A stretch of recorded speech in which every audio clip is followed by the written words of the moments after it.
What's up mga katropa? So may nagtatanong nga pala dun sa shifter na universal na ikinabit natin sa motor. Yan guys. So yan, niluugan ko. Ganyan ang itsura niya guys. Bali dalawang universal single shifter to guys. Naghalo. Nakarekta na siya dun sa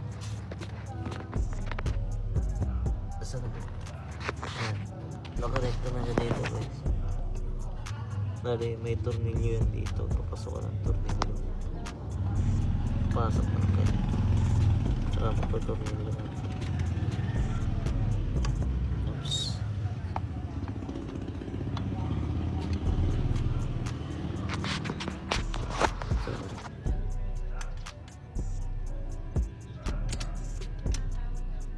So yung pagkakaano niya nga guys, since ito is naka-curve na pa ganyan, hindi rin naman ako hirap mag-shift dito guys. Mas malambot nga siya compared dun sa ang purpose ko lang din naman guys, para hindi masira yung sapatos natin, especially yung ibabaw, or kaya pag nakaputi ka na sapatos. Mostly kasi yung gamit kong sapatos is yung goma pang trabaho, so sa katagalan napupunit yung ibabaw. So ayan, so pinili ko na lang mag convert ng ganito. At least di ka na magpapagawa sa shop, di ka nagagastos ng malaki.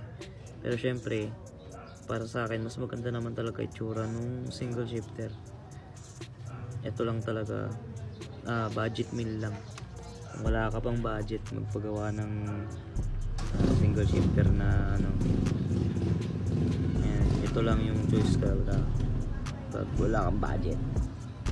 Yan. So trip nyong gayahin yung ganitong shifter. May link akong nilagay dyan, although pwede naman kayong bumili nung ibang universal, pero doon kasi ako bumili nito. Pero same lang din naman siya doon sa ibang universal na single shifter. So yan, isakto nyo na lang siya sa inyong kung wait lang.